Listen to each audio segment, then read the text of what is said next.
warahmatullahi wabarakatuh. Perkenalkan, nama saya Nasya Aprilia. Nah, saat ini saya lagi nggak sendiri nih. Saya ditemani sama rekan saya, Anwar Ibrahim. Halo Anwar. Halo Kanasya. Bagaimana hari ini kabarnya? Alhamdulillah baik nih Kanasya. Kanasya gimana nih kabarnya? Alhamdulillah baik. Emang sekarang tuh lagi rawan banget ya sama virus COVID-19. Apalagi ada yang namanya virus-virus baru kan. Nah, jadi nih kita harus memperbanyak minum vitamin dan juga jaga kesehatan sesuai dengan 3M, yaitu memakai masker, mencuci tangan, dan menjaga jarak. Nah, kalau menurut Anwar sendiri gimana? Sepakat nih buat teman-teman semua yang ada di luar sana, kita harus tetap tertib ya sama protokol kesehatan. Apa yang tadi dibilang Kanasya memang harus sudah kewajiban kita untuk memenuhinya. Jangan lupa teman-teman safety ya. Nah, War, sebelumnya kita memperkenalkan kelompok kita dulu nih. Kita dari kelompok berapa sih, War? Kelompok 4. Nah, terus Anwar sendiri tahu nggak sih pembahasan kali ini tuh apa? Apa ya? Kayaknya menarik banget nih untuk dibahas di podcast kita kali ini. Jadi, tema pembahasan ini tuh tentang meaning and effect remuneration. Jadi, tanpa berlama-lama lagi, kita akan memperkenalkan narasumber kita nih. Ada siapa aja sih, Bang Anwar? Oke, yang pertama yaitu Bro Alibran Kasar. Gimana Bro, sehat? Sehat, alhamdulillah. Abang sendiri gimana? Alhamdulillah baik-baik. Selanjutnya ada Bro Dava. Gimana Dav kabarnya hari ini? Alhamdulillah, sehat walafiat. Alhamdulillah. Dan selanjutnya ada Kak Rahma nih. Kak Rahma gimana nih kabarnya? Alhamdulillah sehat. Semuanya harus tetap dalam keadaan sehat ya, walaupun di pandemi seperti ini kita tetap ya jaga jarak dan pakai masker, tentu jangan lupa cuci tangan. Iya bang, sama juga buat abang ya. Siap. Nah, gimana nih pendapat kawan-kawan tentang kualitas SDM di era pandemi saat ini? Ya, kalau menurut saya sendiri sih terjadi penurunan ya Bang Anwar. Kenapa tuh bro bisa terjadi penurunan? Ya, kita tahu sendiri lah di masa pandemi begini kan banyak perusahaan yang tidak bisa beradaptasi di era corona begini kan. Betul. Banyak target-target mereka yang bisa dibilang tidak bisa tercapai gara-gara pandemi kayak begini. Ya, sampai membuat mereka banyak yang melakukan PHK perusahaan-perusahaan lain kan. Oh iya, banyak perusahaan yang bangkrut juga bro ya. Betul. Sangat dampak gitu ya. Apalagi untuk karyawannya sendiri kan kita kasihan banget kan. Oh, semoga pandemi cepat berlalu bro ya. Betul. Apalagi kan mereka kan akibat kayak begitu kan banyak karyawan yang di PHK, mereka tidak mendapatkan gaji atau mungkin upah mereka tuh turun telat akibat ya perusahaan sendiri aja tidak mendapatkan pendapatan atau misalnya penurunan pendapatan begitu. Jadi sangat berdampak ya pandemi kayak gini untuk kawan-kawan SDM yang ada sekarang. Betul. Semangat mereka untuk bekerja juga kan menjadi menurun untuk bekerja gara-gara ya pandemi begini pendapatan mereka juga menurun akibat masa pandemi begini. Nah, menurut Bro Dapa gimana nih Bro? Ya tadi juga saya setuju sih untuk pendapat yang tadi ya. Kalau bagi saya sih tentu aja ya pada tahun ini terasa sangat berbeda dari tahun-tahun sebelumnya karena pemerintah dihadapkan pada tantangan utama yang berasal dari ketidakpastian global akibat pandemi COVID-19-nya. Ya. Jadi kita harus tuh meningkatkan kualitas sumber daya manusia di sektor kesehatan, pendidikan, dan kesejahteraan menjadi sangat krusial dan patut mendapatkan perhatian. Nah, dan sepatutnya dijadikan momentum bagi pemerintah untuk melakukan reformasi struktural dalam rangka menata kembali alokasi sumber daya ekonomi nasional agar lebih efisien dan efektif untuk tahun-tahun mendatang. Nah, berarti kita juga harus terus mendukung pemerintah ya? Iya, kita harus meningkatkan kualitas ya. Ya, kita harus mendukung juga untuk tahun-tahun mendatangnya. Karena ini juga menjadi PR kita semua ya, untuk membangun bangsa ini perlu kualitas SDM yang meningkat tentunya. Iya benar. Ya, saya setuju sih dengan pendapat Bung Dava. Untuk di masa pandemi begini ya pemerintah sama masyarakat harus saling bekerja sama. Terutama pemerintah harus menyediakan program pelatihan dan pendidikan untuk meningkatkan kualitas SDM. Ya kan Bang Dava?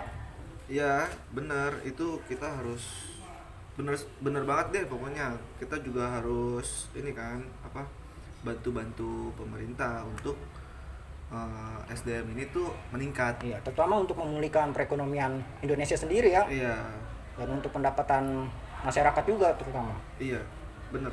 Nah, benar tuh kata Bang Imron, pemerintah harus melakukan terobosan dalam bidang pendidikan.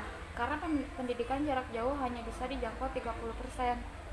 Dan saya mengajak kepada semua rekan-rekan saya untuk tetap semangat belajar di saat kesulitan menghadapi pandemi ini.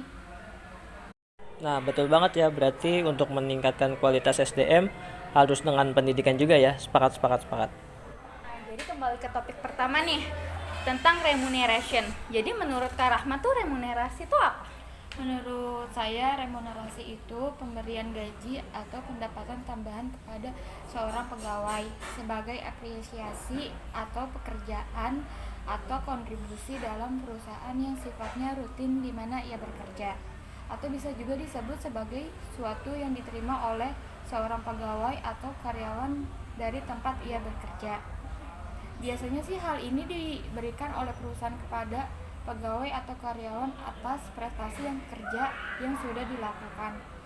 Perusahaan yang menerapkan kebijakan dengan pemberian remunerasi ini sangat menguntungkan bagi karyawannya dan juga perusahaannya. Nah, jadi kalau menurut Kak Imron sendiri, pengertian dari remunerasi itu apa sih? Ya, kita tahu sendiri lah remunerasi itu apa, ya pemberian upah kan atau pemberian gaji kepada karyawannya oleh perusahaan sebagai bentuk hak mereka setelah mereka bekerja. Ya, remunerasi juga tidak cukup hanya sebatas gaji, tapi bisa saja seperti bonus atau komisi yang mereka dapatkan setelah mereka bekerja dengan baik. Itu juga bisa menjadi bentuk motivasi mereka untuk bekerja lebih baik lagi. Ya, itu sih menurut saya pengertian dari remunerasi sendiri. Dan juga kan pemberian bonus atau komisi itu sendiri kan merupakan bentuk penghargaan buat mereka juga bagi perusahaan atas kinerja mereka sendiri dan dedikasi mereka yang telah mereka berikan untuk perusahaan. Nah, sekarang kalau menurut pendapat dari Kak Dafa, pengertian dari remunerasi itu apa?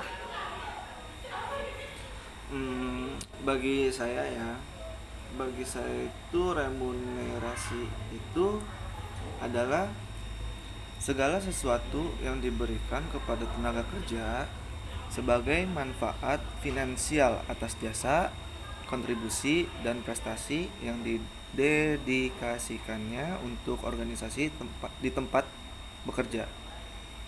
Sebagai suatu sistem penggajian, remunerasi umumnya berupa imbalan uang atau barang yang diberikan atas pekerjaan yang telah dikerjakan tenaga kerja secara rutin sebagaimana ditetapkan dalam peraturan perusahaan swasta atau instansi pemerintah. Secara lebih luas, remunerasi juga diartikan sebagai balas jasa atau imbalan yang diberikan kepada tenaga kerja oleh perusahaan atau organisasi atas prestasi yang dikerjakan dalam upaya pencapaian tujuan perusahaan atau organisasi tersebut. Jadi, remunerasi itu pada intinya adalah pemberian imbalan sebagai manfaat finansial kepada tenaga kerja atas sumbangsi. Sumbangsi itu seperti menyumbang tenaga, waktu, dan pikirannya sehingga menghasilkan kinerja dan prestasi yang menunjang pencapaian tujuan perusahaan atau organisasi. Besaran nominal remunerasi setiap perusahaan atau instansi berbeda-beda. Ada banyak faktor yang mempengaruhi perbedaan besaran remunerasi tersebut. Kemampuan finansial perusahaan, durasi dan masa kerja, kebijaksanaan internal perusahaan, peraturan dan kebijakan pemerintah, serta permintaan dan penawaran dari tenaga kerja sendiri. Itu merupakan beberapa faktor yang mempengaruhi besaran remunerasinya. Oke, jadi pendapat dari Kak Dafa itu ya. Oke, jadi terima kasih ya Kak Dafa atas pendapatnya tentang remunerasi. Oke, kalau bicara mengenai tujuan remunerasi ini, bagaimana sih menurut pendapat kawan-kawan? Oke, nih saya mau jawab ya tujuan remunerasinya. Kalau bagi saya tuh, kalau misalnya perusahaan swasta atau instansi pemerintah, tentu memiliki tujuan yang ingin dicapai dengan memberikan remunerasi. Selain memberikan apresiasi kepada para pegawai yang telah mendedikasikan waktu, tenaga, dan pikirannya demi kemajuan perusahaan atau instansi, tujuan remunerasi lainnya yaitu meningkatkan kualitas sumber daya manusia. Yang tak bisa dipungkiri bahwa sumber daya manusia merupakan salah satu aset berharga bagi perusahaan atau instansi. Keberadaan sumber daya manusia yang berkualitas akan mampu menjalankan sistem kerja yang dibangun untuk mencapai tujuan perusahaan atau instansi, agar sumber daya manusia senantiasa termotivasi untuk meningkatkan kualitas kerjanya. Maka perusahaan atau instansi perlu memberikan remunerasi. Kalau itu kan yang tadi yang pertama ya bagi saya ya. Kalau yang keduanya bagi saya itu memelihara dan menjaga sumber daya manusia yang produktif. Sebagai bagian dari aset perusahaan atau instansi, sumber daya manusia tentu harus selalu dijaga dan dipelihara dengan baik. Sumber daya manusia yang berkualitas dan produktif menjadi idaman banyak perusahaan atau instansi karena akan mampu menunjang kinerja perusahaan secara keseluruhan untuk menghindari pembajakan ya. Kan banyak tuh yang bajak-bajak tuh ya kan. Iya, betul. Dalam sumber daya manusia yang berkualitas dan produktivitas oleh perusahaan atau instansi lainnya. Maka pemberian remunerasi penting dilakukan. Selain itu, pemberian remunerasi dalam upaya memelihara dan menjaga sumber daya manusia yang berkualitas dan produktivitas juga mencegah adanya praktik kayak KKN ya, Iya, betul. kolusi, korupsi, dan nepotisme Bahaya banget tuh, bro. di internal perusahaan atau instansi ya. Ini yang menciptakan iklim persaingan yang positif. Sudah menjadi suatu kewajaran jika antar tenaga kerja saling bekerja sama dan membentuk tim kerja yang solid untuk mencapai tujuan perusahaan atau organisasi. Namun, di balik soliditas di antara para pekerja untuk menjadi yang terbaik itu pasti banyak persaingan, ya kan? Untuk menumbuhkan iklim persaingan kerja yang positif, perusahaan atau instansi perlu memberikan remunerasi guna menyeleksi kinerja masing-masing. Dengan adanya remunerasi tersebut, pekerja akan termotivasi untuk senantiasa mengembangkan dirinya, mampu memenuhi bahkan melebihi standar kerja yang ditentukan perusahaan atau instansi. Meningkatkan kesejahteraan sumber daya manusia ya. Nah, itu bro. Yang keberapa ini tujuannya, bro? Ini untuk meningkatkan Yang selanjutnya ya, meningkatkan ya. ya. Oke. Ini untuk meningkatkan kesejahteraan SDM ya. Oke, lanjut, bro. Remunerasi bisa menjadi tolok ukur produktivitas sumber daya manusia, sebab pemberian remunerasi dapat meningkatkan kesejahteraan tenaga kerja. Jika tingkat kesejahteraan tenaga kerja semakin baik, maka akan dapat berdampak pada produktivitas kerja yang semakin baik pula. Sepakat. Ya kan? Ini kalau menciptakan tata kelola perusahaan yang baik nih. Oke. Pemberian remunerasi memang menyita kas perusahaan, ya kan? Namun hal itu bukan berarti merugikan, tetapi justru berpotensi menguntungkan perusahaan, ya kan? Pengeluaran kas untuk remunerasi merupakan modal perusahaan untuk memperoleh pendapat yang lebih besar dengan mempertahankan tenaga kerja yang kompeten, berkualitas, dan produktif. Sebab itu, remunerasi akan menciptakan tata kelola perusahaan yang lebih baik.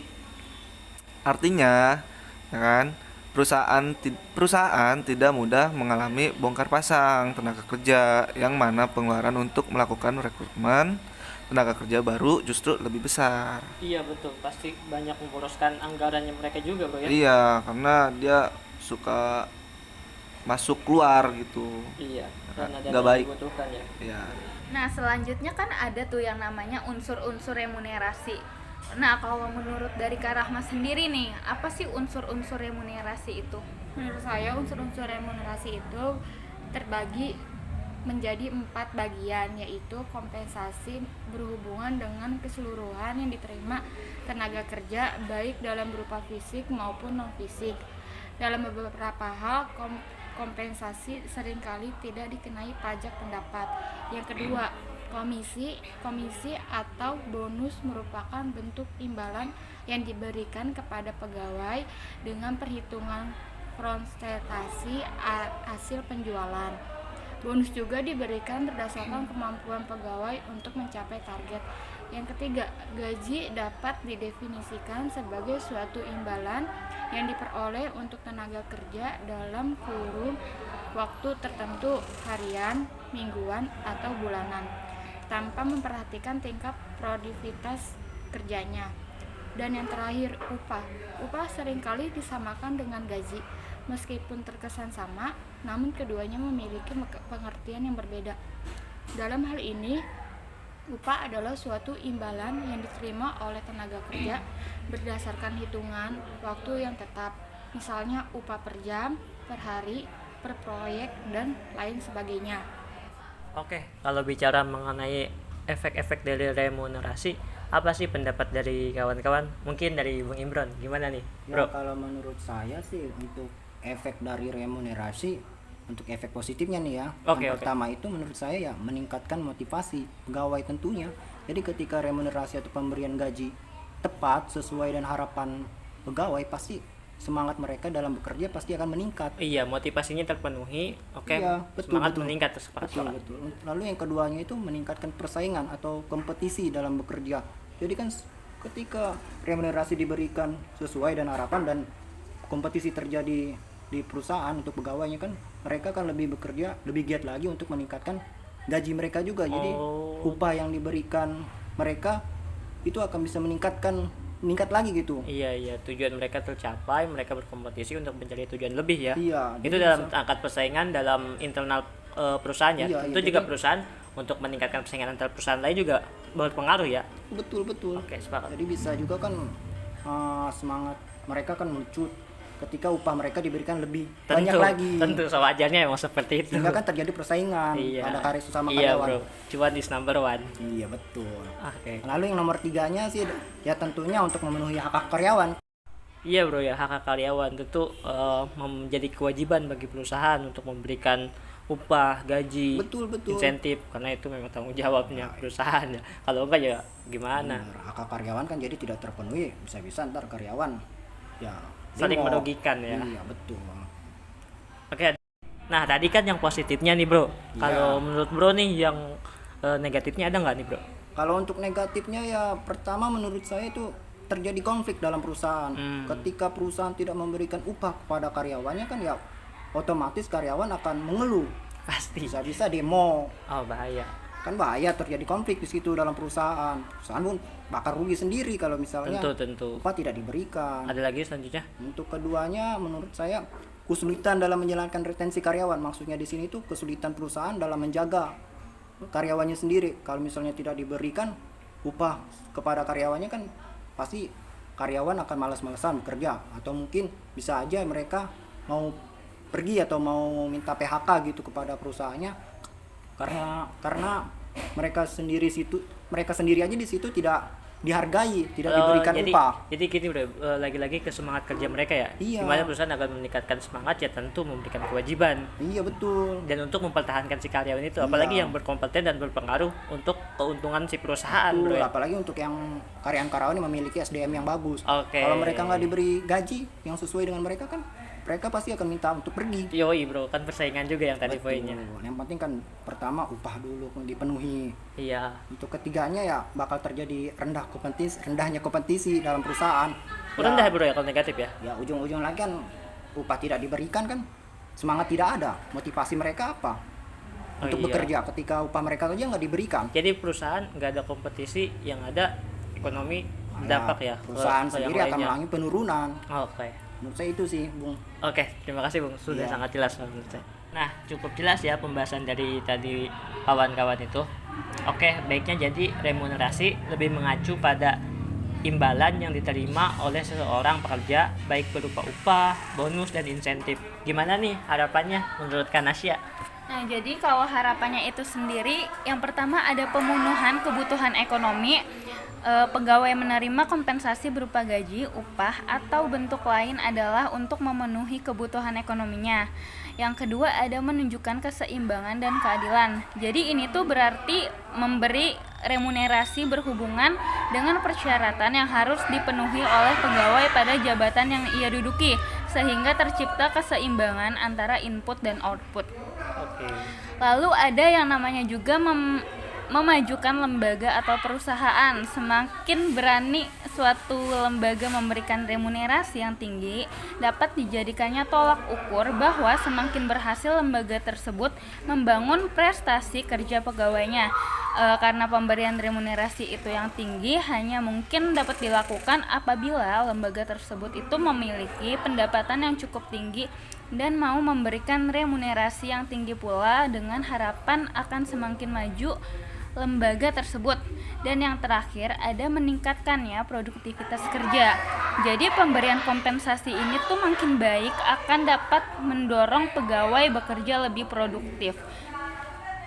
Oke, itu harapannya ya kawan-kawan semua. Mungkin cukup sekian podcast kita pada hari ini. Kita mengucapkan kurang dan lebihnya mohon dimaafkan. Apabila ada salah-salah kata ataupun apapun, mohon dimaafkan karena kita juga dalam proses pembelajaran. Betul banget Kak Anwar. Oke, kita ucapkan salam dong. Wassalamualaikum warahmatullahi wabarakatuh. Bye Terima kasih. guys, terima kasih.